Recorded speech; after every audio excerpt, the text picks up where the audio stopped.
सभी को नमस्कार। आज की इस क्लास में आप सभी का स्वागत है। हम अध्ययन कर रहे थे राष्ट्रपति के बारे में। राष्ट्रपति का निर्वाचन हमने पढ़ा कि कैसे राष्ट्रपति चुना जाता है। आज की इस क्लास में हम अध्ययन करेंगे राष्ट्रपति की शक्तियां और कार्य के बारे में।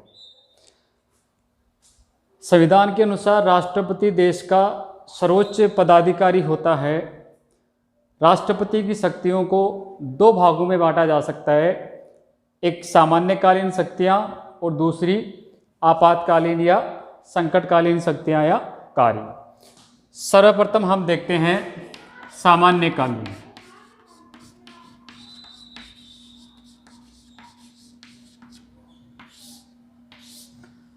सामान्यकालीन शक्तियों की अगर हम बात करें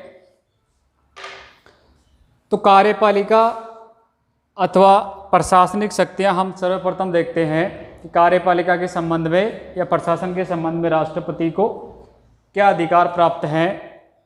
संविधान के अनुच्छेद 53 के अनुसार संघ की कार्यपालिका शक्ति राष्ट्रपति में निहित होगी, जिनका प्रयोग वह स्वयं या अपने अधीनस्थ पदाधिकारियों द्वारा करेगा। इस प्रकार से भारत सरकार की सभी शासन संबंधी कार्य राष्ट्रपति के नाम से किए जाते हैं, क्योंकि राष्ट्रपति कार्यपालिका का वैधानिक प्रधान होता है और सरकार के समस्त निर्णय राष्ट्रपति के ही माने जाएंगे। कार्यपालिका शक्तियों में हम सर्वप्रथम देखते हैं महत्वपूर्ण अधिकारियों की नियुक्ति कि राष्ट्रपति किन किन की नियुक्ति करता है। तो राष्ट्रपति भारत संघ के अनेक महत्वपूर्ण पदाधिकारियों की नियुक्ति करता है, जैसे प्रधानमंत्री लोकसभा में बहुमत प्राप्त नेता को ही बनाया जाता है। प्रधानमंत्री के अलावा मंत्रिपरिषद के अन्य सदस्यों की नियुक्ति राष्ट्रपति द्वारा की जाती है। भारत के महान्यायवादी, नियंत्रक हैं, महालेखा परीक्षक, मुख्य चुनाव आयुक्त एवं अन्य चुनाव आयुक्तों की नियुक्ति भी राष्ट्रपति ही करता है।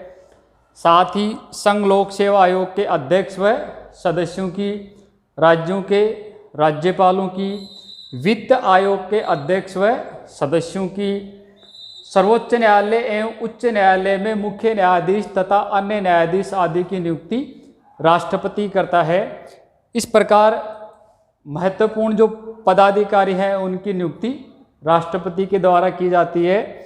ये कार्यपालिका शक्तियों में पहली शक्ति है राष्ट्रपति की। अगली हम बात करते हैं शासन संचालन संबंधी शक्ति कि शासन संचालन के संबंध में राष्ट्रपति को क्या क्या शक्तियां प्राप्त हैं।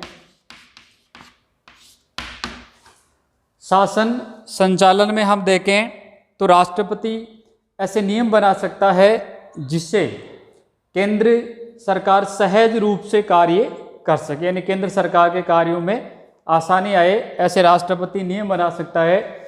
साथ ही मंत्रिपरिषद के सदस्यों के बीच विभागों का वितरण भी उसी के द्वारा किया जाता है, यानी प्रधानमंत्री के परामर्श से राष्ट्रपति के द्वारा ही मंत्रिपरिषद के जो मेंबर हैं, सदस्य हैं, उनके मध्य विभागों का बंटवारा किया जाता है।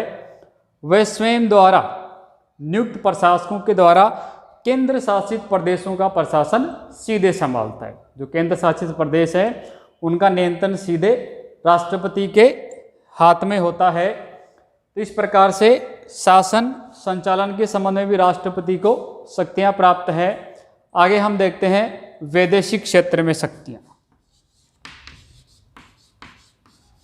वैदेशिक क्षेत्र यानी विदेशों के संबंध में।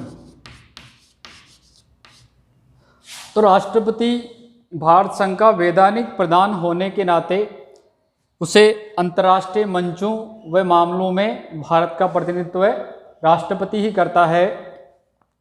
वह विदेशों में स्थित भारतीय दूतावासों के लिए राजदूतों व कूटनीतिक प्रतिनिधियों की नियुक्ति करता है।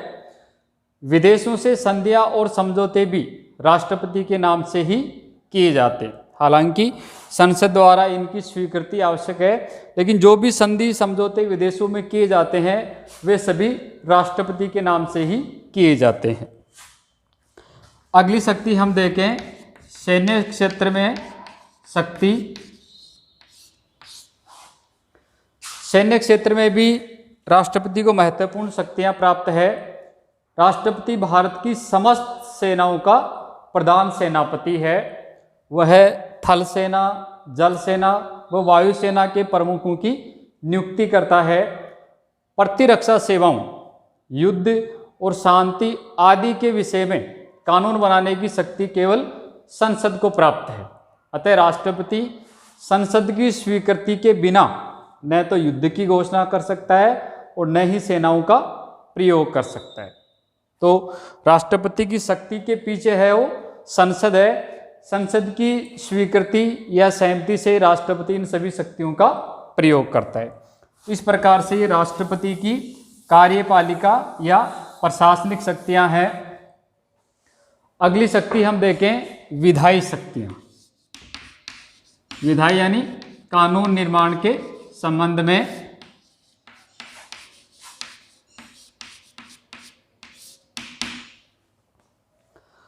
तो राष्ट्रपति भारतीय संसद का एक अभिन्न अंग है। संसद में राष्ट्रपति और 2 सदन, लोकसभाएं, राज्यसभा शामिल है और इस रूप में राष्ट्रपति को विधायक क्षेत्र में विभिन्न शक्तियां प्राप्त हैं। सर्वप्रथम हम देखते हैं विधायक क्षेत्र का प्रशासन। राष्ट्रपति को विधायक क्षेत्र के प्रशासन से संबंधित अनेक शक्तियां प्राप्त है। वह संसद के अधिवेशन बुलाता है और अधिवेशन समाप्ति की घोषणा करता है। यानी संसद का अधिवेशन बुलाने का अधिकार राष्ट्रपति को ही है। वही संसद का अधिवेशन बुलाता है और वही सत्रावसान यानी अधिवेशन समाप्ति की घोषणा करता है। वह प्रधानमंत्री की सिफारिश पर लोकसभा को उसके निश्चित समय से पूर्व भी भंग कर सकता है। यानी लोकसभा का कार्यकाल 5 वर्ष का होता है सामान्यतया, लेकिन प्रधानमंत्री की लिखित सिफारिश पर राष्ट्रपति उसको समय से पूर्व भी भंग कर सकता है।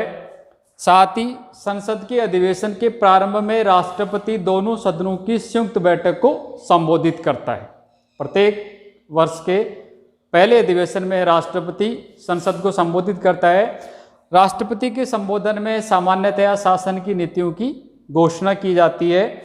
तो ये राष्ट्रपति की विधायक क्षेत्र के संबंध में शक्तियां हैं। आगे हम देखें सदस्यों को मनोनीत करने की शक्ति। तो राष्ट्रपति को राज्यसभा एवं लोकसभा दोनों में सदस्य मनोनीत करने की शक्ति प्राप्त है।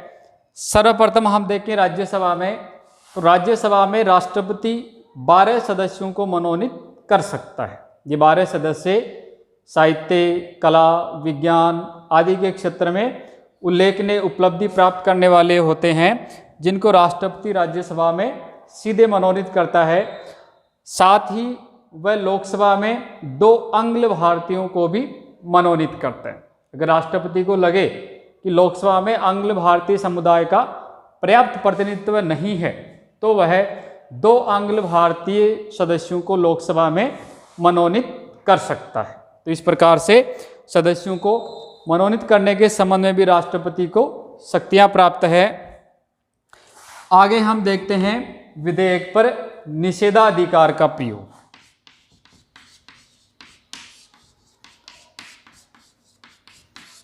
निषेधाधिकार का प्रयोग। संसद द्वारा स्वीकृत प्रत्येक विधेयक राष्ट्रपति की स्वीकृति के बाद ही कानून का रूप ग्रहण करते हैं। संसद द्वारा पारित होने के बाद में वह राष्ट्रपति के पास जाता है। जब राष्ट्रपति की स्वीकृति मिल जाती है तब वह कानून का रूप ग्रहण करता है। जब एक विधेयक संसद द्वारा स्वीकृत होकर राष्ट्रपति के पास जाता है तो राष्ट्रपति के पास यहाँ पर 3 तरह के अधिकार हैं।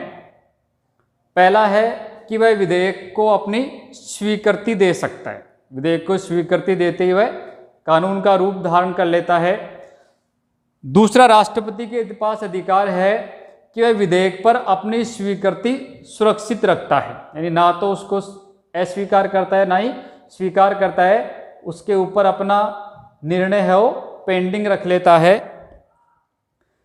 तीसरी, राष्ट्रपति को शक्ति है कि वह साधारण विधेयक को संसद के पुनर्विचार के लिए लौटा सकता है। राष्ट्रपति को ये लगे कि संसद को इस विषय पर दोबारा विचार करना चाहिए, तो राष्ट्रपति उस विधेयक को संसद के पास पुनर्विचार के लिए भेज सकता है। लेकिन यदि संसद विधेयक को संशोधन या बिना संशोधन के पुनः पारित करती है तो राष्ट्रपति को दूसरी बार उसे स्वीकृति देनी ही होती है। तो इस प्रकार से एक बार राष्ट्रपति विधेयक को पुनर्विचार के लिए लौटा सकता है, लेकिन जब पुनः वो राष्ट्रपति के पास जाता है, चाहे संसद ने उसमें संशोधन किया हो या न किया हो, उसी रूप में अगर वो वापस राष्ट्रपति के पास जाता है तो राष्ट्रपति को इसके ऊपर अपनी स्वीकृति देनी आवश्यक है। वो अब वो मना नहीं कर सकता, इसको रोक नहीं सकता। आगे हम देखते हैं अध्यादेश जारी करने की शक्ति। अध्यादेश जारी करने की शक्ति। अध्यादेश भी एक तरह से कानून का ही रूप होते हैं।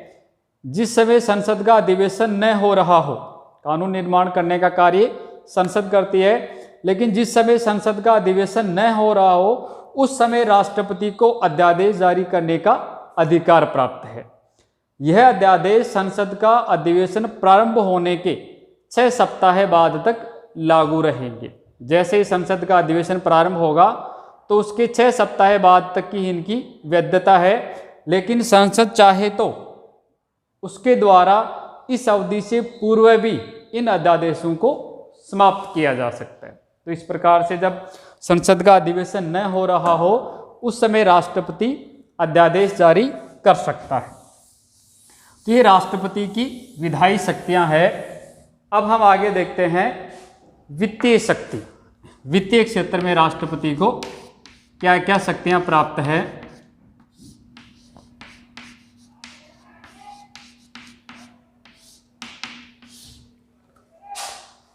राष्ट्रपति प्रत्येक वित्तीय वर्ष के प्रारंभ में संसद के समक्ष संघ अर्थात भारत सरकार का वार्षिक आय व्यय का विवरण रखवाएगा।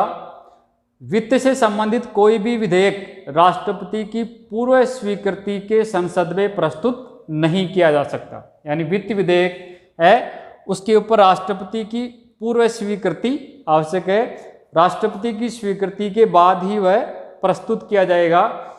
बिना राष्ट्रपति की पूर्व स्वीकृति के संसद में प्रस्तुत इसको नहीं किया जा सकता है। राष्ट्रपति की अनुमति से ही पूरक, अतिरिक्त तथा अन्य मांगें हो पेश की जाती है। तो वित्त से संबंधित कोई भी कार्य है उन पर पहले राष्ट्रपति की स्वीकृति आवश्यक है। आगे हम देखते हैं न्यायिक शक्तियां। न्यायिक शक्तियां।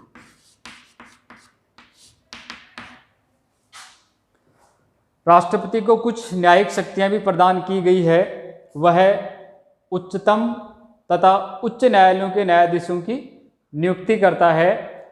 अनुच्छेद 72 के अनुसार राष्ट्रपति को क्षमादान की शक्ति प्राप्त है।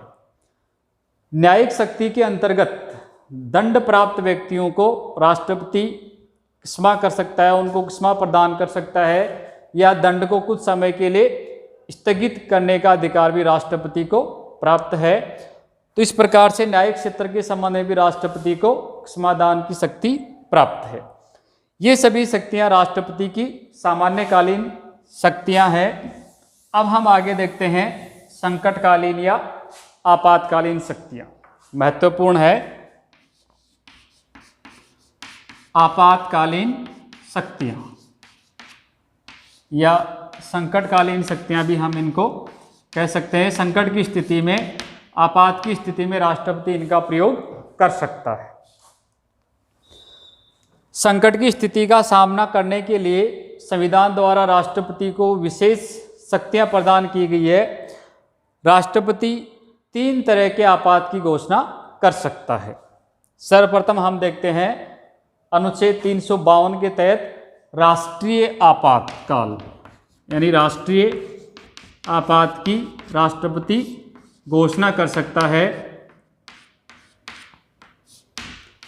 या यूं कहें कि युद्ध, बाह्य आक्रमण और सशस्त्र विद्रोह की स्थिति में राष्ट्रपति आपात की घोषणा कर सकता है।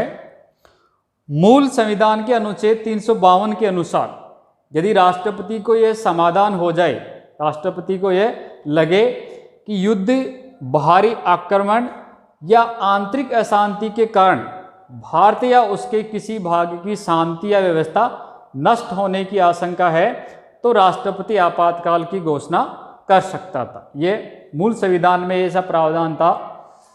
संसद की स्वीकृति के बिना यह घोषणा 2 माह तक लागू रह सकती थी, यानी इसको अधिकतम 2 माह तक लागू रख सकते थे। 2 माह के भीतर भीतर संसद की इसके ऊपर स्वीकृति आवश्यक है। संसद की स्वीकृति हो जाने के बाद शासन इसे जब तक लागू रखना चाहता रख सकता था। ये मूल संविधान में प्रावधान थे। 44वें संवैधानिक संशोधन के बाद वर्तमान समय में इसमें कुछ परिवर्तन किए गए हैं। यह व्यवस्था इस प्रकार रहेगी। सर्वप्रथम जो परिवर्तन है वो यह है कि आंतरिक अशांति शब्द को सशस्त्र विद्रोह शब्द से विस्थापित कर दिया गया। आंतरिक अशांति के स्थान पर सशस्त्र विद्रोह शब्द विस्थापित कर दिया गया है। अब आंतरिक अशांति के आधार पर आपातकाल घोषित नहीं किया जा सकता। ये पहला इसमें परिवर्तन किया गया। दूसरा इसमें परिवर्तन किया गया कि राष्ट्रपति राष्ट्रीय आपातकाल की घोषणा केवल मंत्रिमंडल की लिखित सिफारिश पर ही कर सकता है।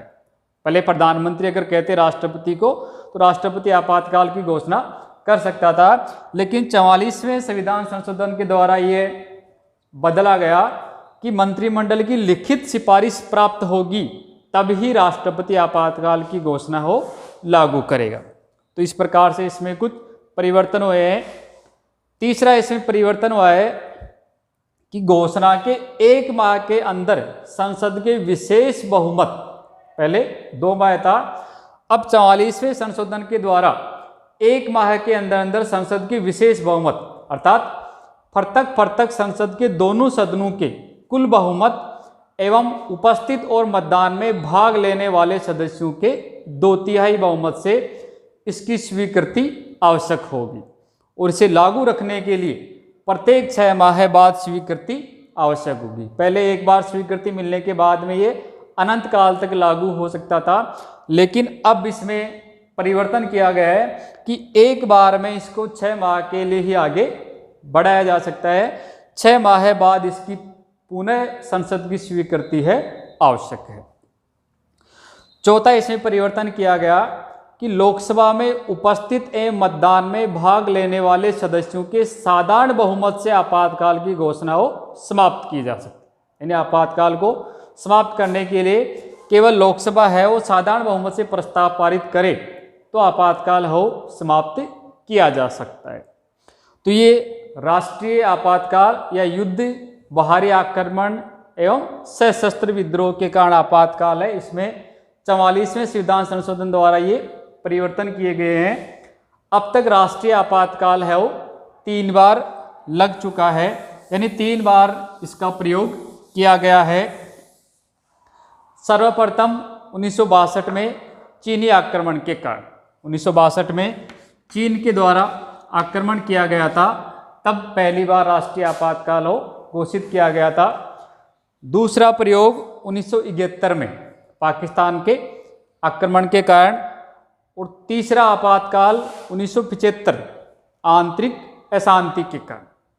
1975 के आपातकाल के बाद ही 44वां संशोधन लाया गया, इसमें कुछ परिवर्तन किए गए। अब आंतरिक अशांति के स्थान पर सशस्त्र विद्रोह शब्द विस्थापित कर दिया गया है। आंतरिक अशांति के आधार पर आपातकाल की घोषणा अब नहीं की जा सकती। तो इस प्रकार से अनुच्छेद 352 का 3 बार अब तक प्रयोग किया गया है। अगली हम देखें राष्ट्रपति की संकटकालीन शक्ति, तो उसको कहेंगे राज्यों में संवैधानिक तंत्र की विफलता या राष्ट्रपति शासन। ये है अनुच्छेद 356, जिसको सामान्यतया राष्ट्रपति शासन भी कहते हैं। तो जब राज्यों में संवैधानिक तंत्र फेल हो जाए तब ये राष्ट्रपति आपातकाल है लगा सकता है। संविधान के अनुच्छेद 356 के अनुसार राष्ट्रपति को राज्यपाल के प्रतिवेदन या अन्य किसी प्रकार से ज्ञात हो जाए कि ऐसी स्थिति उत्पन्न हो गई है कि राज्य का शासन संविधान के उपबंधों के अनुसार नहीं चलाया जा सकता, तो उस राज्य के लिए संकट काल की घोषणा राष्ट्रपति शासन लागू कर सकता है। यानी राष्ट्रपति उस राज्य में राष्ट्रपति शासन वो लागू कर सकता है। संसद की स्वीकृति के बिना यह घोषणा 2 माह से अधिक की अवधि के लिए लागू नहीं रहेगी। यानी राष्ट्रपति की घोषणा के 2 माह के भीतर संसद की स्वीकृति आवश्यक है। संसद द्वारा प्रस्ताव पास कर राज्य में 6 माह के लिए राष्ट्रपति शासन हो लागू किया जा सकता है। संसद की स्वीकृति मिलने के बाद में इसको 6 माह तक के लिए आगे बढ़ाया जा सकता है।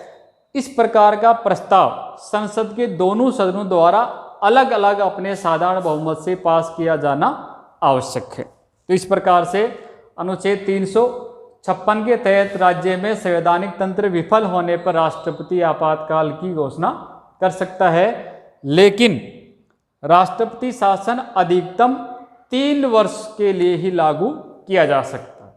संसद इसको 3 वर्ष के लिए ही बढ़ा सकती है। 3 वर्ष के बाद में राष्ट्रपति शासन लागू नहीं किया जा सकता, वहां पर चुनाव करवाना आवश्यक है। और व्यवहार में हम देखें अनुच्छेद 356, तो इसका अब तक लगभग 125 से अधिक बार इसका प्रयोग किया जा चुका है। यानी 125 से ज़्यादा बार राष्ट्रपति शासन वो लगाया जा चुका है। अंतिम जो शक्ति प्राप्त है राष्ट्रपति को वो है वित्तीय आपातकाल। वित्तीय आपातकाल